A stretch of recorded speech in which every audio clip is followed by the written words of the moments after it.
एक दिन भगवान श्री कृष्ण बलराम जी के साथ गौचारण करते हुए आए। दाऊ दादा का नाम रोज लिया करें। आप लिख सकते हैं 5 नाम ऐसे हैं जो हमें घोर संकटों से उबार देते हैं। यदि किसी के जीवन में अचानक कोई संकट आ गया है, पति बीमार हो गया, पत्नी बीमार हो गई, बच्चों का कारोबार फैल हो गया, या बिना गलती पर कोई जेल चला गया और कोई दिक्कत हो गई, तो सुबह दिया जला के 5 नाम 108 बार उच्चारण कीजिए। चाहे तुलसी की माला और चाहे रुद्राक्ष की माला, कोई भी माला है, 5 नाम है। क्या क्या है? नंबर 1 हरि, नंबर 2 हर, नंबर 4 हरिश्चंद्र और नंबर 5 हलधर। बलराम जी का ही एक नाम है हलधर। ये 5 नाम लेने से घोर संकटों की निवृत्ति होती है। मेरी भाषा आपकी समझ में आ रही है? हाँ, तो इन 5 नामों को याद करें। रोजाना अपनी पूजा में मैं इन 5 नामों का उच्चारण करता हूँ। कोई भी संकट नहीं है तो भी इन 5 नामों को रोज उच्चारण कीजिए। जीवन में कभी संकट आवेगा ही नहीं। अपनी पॉकेट में हनुमान जी की तस्वीर रख करके चलो, छोटी तस्वीर मिल जाती है। आँखों से दर्शन करने के लिए छोटी सी गीता अपने पास में रख के चलो। शब्द ब्रह्म है, ये आँख उस ब्रह्म का दर्शन करें। गीता जी का एक श्लोक रोज पढ़िए। जो गीता पढ़ता है वो व्यक्ति कृष्ण के लिए अर्जुन की तरह हो जाता है।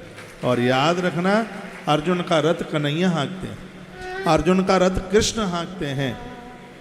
और वो अर्जुन कितना दिव्य है, कितना भाग्यशाली है, जिसके रथ में कन्हैया बैठे हैं, जिसके घोड़ों की लगाम जिसने संभाल लिए। तो इसका अर्थ है कि आपका जीवन कृष्ण के हवाले हो जाएगा।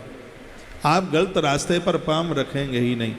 भले एक श्लोक पढ़ें श्रीमद् भगवत गीता का, चलते हुए ट्रेन में है, मेट्रो में है, जहाँ भी आपको टाइम मिलता है, छोटी सी गीता अपने पास रखिए, उसको निकालिए। कहीं भी आँख खोल के पन्ना खोल लें उसका, और जहाँ भी निगाह पड़ जाए, और वहीं से जितना टाइम, 1 श्लोक 5 श्लोक जितना भी आपसे बने, उस श्लोक को संस्कृत हिंदी, संस्कृत नहीं आती है तो हिंदी में पढ़िए।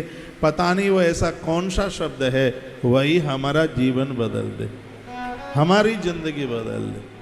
अपनी जेब में हनुमान जी का एक छोटा सा चित्र जरूर रखिए। अमेरिका के राष्ट्रपति ओबामा ने कहा था कि जब से एक स्त्री ने, किसी महिला ने मुझे गिफ्ट में छोटे से हनुमान जी दिए हैं, उनको मैंने अपने पास रखा है। रोज उनका दर्शन करता हूँ तो मुझे ऐसा लगता है मेरे पास उमंग फूल जैसी होती है, खुशबू मेरे पास पुष्प जैसी होती है। जब से हनुमान जी मेरे पास आए हैं तब से मेरा जीवन बदल गया है। ये ओबामा ने ये बात कही। मैं नित्य हनुमान जी के दर्शन रोजाना, मेरे तो भगवान है, मेरे ही नहीं, भगवान आपके भी हैं हनुमान। अभी मैं 3 दिन हनुमान जी की कथा कह के आया हूँ। आनंद कर देंगे, घोर संकट से निवृत्ति हो जाएगी। हरिश्चंद्र समो राजा न भूतो न भविष्यति। रोहित का पिता हरिश्चंद्र, काशी के बाजारों में जिसने धर्म के लिए अपनी पत्नी, पुत्र और अपने आप को बेच दिया, उस हरिश्चंद्र की बात कर रहा हूँ। देवी भागवत में जिसकी विस्तार पूर्वक कथा आती है। आप पूजा में बहुत नाम लेते होंगे, लेकिन घोर संकटों से बचने के लिए इन 5 नामों को रोज लीजिए। हरि, हर, हनुमान, हरिश्चंद्र और हलधर, ये 5 नाम अपने आप में बड़े अद्भुत हैं, बहुत विशेष हैं, आनंद कर देंगे। भगवान श्री कृष्ण के अग्रज हैं बलराम। पूरी दुनिया में हल चलाना बलराम जी ने सिखाया। लोगों को पता ही नहीं था कि हल चलाने से धरती इतनी उपजाऊ हो जाती है। ये पूरा संदेश मथुरा से लेकर के श्री द्वारका जी तक, ये दाऊ दादा का, श्री बलराम जी का ये काम है। भादों के शुक्ल पक्ष 6वीं को बच्चों की मोहरी सिराई जाती है बलराम जी का नाम लेकर के। इससे पति स्वस्थ रहता है और पत्नी के सुहाग की आयु बढ़ती है। इस वर्ष में जितने भी बच्चों का, बेटा बेटियों की शादी हुई हो, तो इस देव छठ, ये भादों शुक्ल अब तो निकल गई है, वो है नहीं, अब अगले साल की बात बता रहा हूँ। उसको सरोवरों में, पवित्र जल में, जो मोहर के ऊपर जो कलंगी टाइप की लगी होती है जिसको, उसको बलराम जी का पूजन करके ही उसको विसर्जित किया जाता है उसको। तो बलराम जी तो बड़े अद्भुत देव हैं, बड़े